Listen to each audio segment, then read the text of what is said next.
आप लोग याद कीजिए, आज से 4 दिन पहले, 7 दिन पहले, 10 दिन पहले बहुत सारे थिंक टैंक तो यहाँ तक दावा कर दिया था कि भारत अब हिम्मत हार चुका है, तालिबान से समझौता कर रहा है, दोस्ती करेगा, अंदर ही अंदर बातचीत कर रहा है और दुनिया को मूर्ख बना रहा है। भारत समझ चुका है, जिस तालिबान को अमेरिका नहीं हरा पाया, सोवियत संघ नहीं हरा पाया, नेटो मिलकर नहीं हरा पाया, भारत क्या कर पाएगा। इसीलिए भारत अब शांति का रास्ता अपना चुका है। दोस्तों, इस तरह की बात सब कर रहा था, लेकिन मैंने आपको हमेशा बताया ये सब बकवास है, ये सब केवल फेक है। सच्चाई तो यह है, भारत तालिबान से पंगा लेगा, आर्या पार करेगा, भारत तालिबान को औकात दिखाएगा। क्योंकि दोस्तों, भारत के सामने में मजबूरी है, भारत के सामने में 2 मजबूरी है, जिसके कारण से भारत कभी पीछे नहीं हट सकता है। चाहे अंतिम तक हम लोग लड़ेंगे, लेकिन कभी पीछे नहीं हटेंगे। आप बोलेंगे वो कौन सा कारण है? देखिए, पहला कारण तो यह है, जिस प्रकार हमारे ऊपर आज से 500 साल पहले, 1000 साल पहले तुर्क से लोग हमला किया, इतना ही नहीं अफगानिस्तानी लोग हम पे हमला किया, हमारे लोगों को मारा, मंदिर के पुजारियों को मारा, मंदिर को तोड़ा गया, हजारों हिंदुओं को मारा गया और सबके साथ बलात्कार किया गया। दोस्तों, हम लोग को पता है कि अगर एक बार कुछ खासतौर पे आतंकवादी सामने झुक जाएंगे ना, तो आने वाले समय में जो गलती हमारा पूर्वज किया था ना, उसका नतीजा हम लोग आज भुगत रहे हैं। दोस्तों, हमारा पूर्वज क्या किया था? केवल 5000 लोगों के सामने में चुपचाप बैठ गया, अपने में लड़ता रहा और दुश्मनों को मौका देता रहा। और क्या हुआ? हम लोग बढ़ते चले गए और जिस हिंदुस्तान पे हम लोग का पूरा अधिकार था, उस अखंड भारत को विदेशियों ने कई हिस्सों में तोड़वा दिया और अपना अपना धर्म बना लिया। दोस्तों, हमारा पूर्वज गलती क्या था, ये बात मोदी जानता है, ये बात आज के अमित शाह जी जानता है, इतना ही नहीं अजीत डोभाल जी जानते हैं। वो जानते हैं कि अगर हम आज ये गलती करेंगे जो हमारा पूर्वज किया था, तो आने वाले 100 साल बाद हमारे बच्चे का संस्कृति ही मिट जाएगा, फिर यहाँ पे रहने के लिए उसे जगह नहीं मिलेगा। इसीलिए भारत सरकार ने घोषणा कर दिया है कि चाहे लड़ेंगे, अंतों अंत तक लड़ेंगे, लेकिन हिम्मत नहीं हारेंगे। आप बोलेंगे यहाँ पे हिम्मत हारने की क्या बात हुआ? केवल समझौता तो है, आखिरकार यहाँ पे हिम्मत का कोई बात ही नहीं है। दोस्तों, बिल्कुल आपका ये मानना गलत है। इतिहास में देखेंगे तो हम लोगों ने जब कभी भी तुर्क वालों पे, मुगलों पे या फिर हम लोगों ने अफगानिस्तान वालों पे विश्वास किया है ना, उसने हमारे पीठ पीछे खंजर भोंका है, पहले दोस्ती किया है और जब उसका काम बन गया तो हमें गला दोस्तों पीछे से रहता है। ठीक है, इसलिए हम लोग कभी भी उस पर भरोसा नहीं करना चाहिए। और ये चीज़ मोदी जी जानता है कि तालिबान बोलता कुछ है वो करेगा, क्योंकि उसका DNA ही ऐसा है। दोस्तों, ये बात आप लोग जान लीजिए।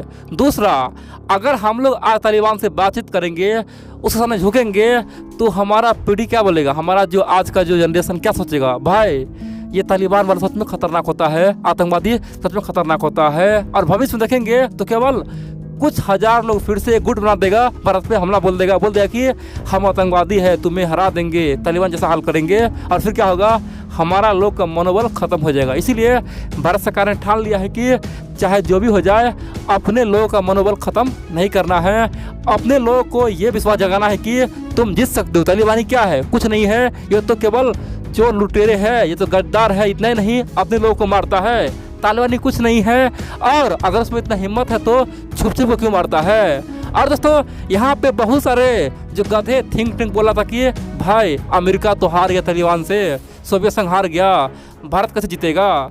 एक बार जान लीजिए दोस्तों, अमेरिका हो, चाहे सोवियत संघ हो, या फिर रसिया हो, या चाइना हो, दुनिया में आज सबसे खतरनाक सेना भारत का है, खासतौर पे पहाड़ी इलाका में। दोस्तों, पहाड़ी इलाका में युद्ध करने के मामले में भारत का कोई तोड़ नहीं है। और ये बात हम नहीं, ये बात खुद चाइना बोला है, खुद रसिया बोला है, और अमेरिका और रूस का सेना तो हमारे देश में ट्रेनिंग के लिए आते हैं। यानी कि पहाड़ में, हिमालय में हम लोग जितना खतरनाक युद्ध लड़ते हैं ना, उतना कोई लड़ ही नहीं सकता है। ठीक है, और रही बात अफगानिस्तान का, तो वहाँ पे छोटे मोटे कुछ पहाड़ है, हम लोग तो हिमालय रेंज में लड़ते हैं। एक बार जान लीजिए, अमेरिका का सेना बेशक ही तालिबान से हिंदू कोस पहाड़ यानी कि अफगानिस्तान में हार गया, सोवियत संघ हार गया, लेकिन भारत नहीं हारा, क्योंकि भारत को पता है पहाड़ में कैसे मारना है। दोस्तों, हम लोग ढूंढ के घर में घुस के पहाड़ में खोज के मारेंगे, क्योंकि तालिबान का क्या काम है? पहले तो गद्दारी करता है, दूसरा गोरिल्ला वारफेयर यानी कि छुप कर रहता है, किसी पे हमला करता है। और बड़ी बात तो यह है, गोरिल्ला युद्ध का दोस्तों भारत जन्मदाता है। भारत ने ही गोरिल्ला युद्ध करने का क्षमता सबको सिखाया है। चाहे दुनिया में, चाहे साउथ कोरिया हो, वियतनाम हो, किसी को देख लीजिए, सबने ओपनली बोला है कि हमारे से ये गुण सीखे हैं। तो हम हर गुण में तालिबान से आगे हैं और हम लोग आज तालिबान झुक जाएंगे तो हमारा पीढ़ी ऐसे ही नपुंसक बन जाएगा। फिर तो कभी भी हम लोग लड़ने का सोचेंगे नहीं, बोलेंगे भाई अब तो मान ही लो, अब जो बोलेगा ये पाकिस्तान वाले आतंकवादी या अफगानिस्तान वाले वही करना होगा और हम लोग दोस्तों अपने ही घर में रिफ्यूजी बन जाएंगे, ये हाल हो जाएगा। ठीक है, इसीलिए भारत सरकार ने सोचा है न झुकेंगे न ही कोई बात करेंगे, सीधे ठोकेंगे, चाहे तालिबान हो या फिर पाकिस्तान हो, सबको पीट पीट के मारेंगे। और दोस्तों एक बात जान लीजिए, बेशक ब्रिटेन का आज से 100 साल पहले अफगानिस्तान में बुरा हाल हो गया था, वो लगभग हार गया था, फिर अफगानिस्तान से समझौता कर लिया था, बेशक सोवियत संघ हार गया, बेशक अमेरिका हार गया, लेकिन दोस्तों हमारा इतिहास देखिए, भारत का इतिहास देखेंगे तो हम लोगों ने कई बार अफगानिस्तानियों को हराए हैं, कई बार उसके घर में जाके उसे ही पीटे। दोस्तों हम लोगों ने बहुत सालों तक उसे अपने हिस्से में यानी कि अखंड भारत में रखे, यानी कि इतिहास देखे, चाहे महाभारत काल देखे या फिर दोस्तों अशोका काल, यानी कि जिसका भी काल देखेंगे ना, हर समय में हम लोगों ने अफगानिस्तान में घुस घुस के उसे हराए हैं। तो हम लोग का इतिहास यही है, हम लोग तो अफगानिस्तान को यहाँ तक दोस्तों महाराजा रणजीत सिंह जी देखिए तो उससे घर में घुस के मारता था, लाहौर होते हुए अफगानिस्तान तक घुस घुस के सबको मारपीट किया। ठीक है, तो हमारा इतिहास रहा है, हम लोग कई बार उसको हराए हैं और आगे भी हराएंगे। आप बोलेंगे तो हमने इतना खाने क्यों बताया, अब हुआ क्या है? दोस्तों भारत सरकार ने साफ कर दिया है कि तालिबान को अब मिटाना जरूरी हो गया है। आप बोलेंगे कैसे?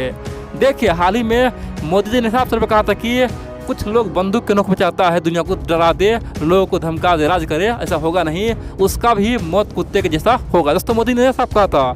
बड़ी बात तो यह है, सेम टू सेम बात कल ही दोस्तों भारत के CDS जनरल बिपिन रावत ने कह दिया। उन्होंने कहा कि हमें तैयार रहना चाहिए, ये तालिबानी आएगा, उसका DNA है, वो हम पे हमला करेगा, लेकिन हम वही हाल करेंगे जो पाकिस्तानी आतंकवादी का करते हैं। दोस्तों भारत का सेना ने साफ कर दिया कि पूरे पाकिस्तान जिसके पास परमाणु बम है, पूरे पाकिस्तान के आर्मी मिल जाएगा फिर भी हम पे हमला करता है, कुछ नहीं हो पाता है, सब मिल के हम पे हमला करता है, कुछ नहीं हो पाता है। ये अफगानिस्तान क्या कर लेगा? केवल दिखावा है, अमेरिकी हथियार ले लिया और सबका हथियार तालिबान के पास आ गया, तालिबान खुखार हो गया। दोस्तों ऐसा कुछ नहीं है, केवल दिखावा है, ये मीडिया का हवा है। और दूसरी बात तो यह है, आमने सामने के वार में तालिबान किसी से जीत ही नहीं पाएगा। ठीक है, हाँ धोखा से तो जीत सकता है, क्योंकि इतिहास गवाह है वीर योद्धा को धोखा से ही मारा है। ठीक है, लेकिन बड़ी बात तो यह है, ये आज का भारत है, 21वीं सदी का भारत है। भारत को पता है कि कौन हमें धोखा दे सकता है और कौन हमें मित्र बना सकता है। दोस्तों हम लोग अब इंसान को पकड़ लेते हैं उसके DNA से। ठीक है, इसीलिए हम लोग को अब डरने की बात नहीं है, हम लोगों ने तमाम प्रक्रिया शुरू कर दिया, तैयारी कर दिए हैं, और जिस दिन तालिबान भारत पे हमला करेगा उस दिन समझो तालिबान का कब्र खुद जाएगा। दोस्तों बहुत सारे मीडिया ना तालिबान के नाम से डरता है, तालिबान के तब बोलने से डरता है, उसे लगता है कि तालिबान भारत में आकर उससे खत्म कर देगा। देश के लिए बोलना बहुत जरूरी है दोस्तों। अगर आज हम लोग तालिबान से डरेंगे तो हमारे पीढ़ी जो आने वाले जो बच्चे हैं उसका क्या होगा सोचिए। ठीक है, इसीलिए हमें लड़ना ही होगा, इन आतंकवादी से हमें लड़ना ही होगा। और मोदी जी हो या फिर अमित शाह जी हो या फिर भारत सरकार हो, कोई भी हो, भारतीय सेना सब जानता है कि हमारे लिए ये अपने जीवन की लड़ाई है। जिस प्रकार से इजराइल वाले आज अपने को बचाने के लिए लड़ रहा है, तमाम मुस्लिम देशों से लड़ रहा है, उसी प्रकार से हम लोग अब आतंकवादियों से लड़ेंगे, नहीं तो फिर से उसका मनोबल हाई होगा तो हमारे ऊपर दबाव बोल देगा और हमें डरा धमका के चुप करने का प्रयास करेगा। इसीलिए ओपनली सब बोल रहा है कि तालिबान को केवल खत्म करेंगे, चाहे CDS बिपिन रावत जी हो या फिर मोदी जी हो या फिर कोई और हो, सबका एक ही स्टैंड है, तालिबान से पंगा हम ओपनली लेंगे।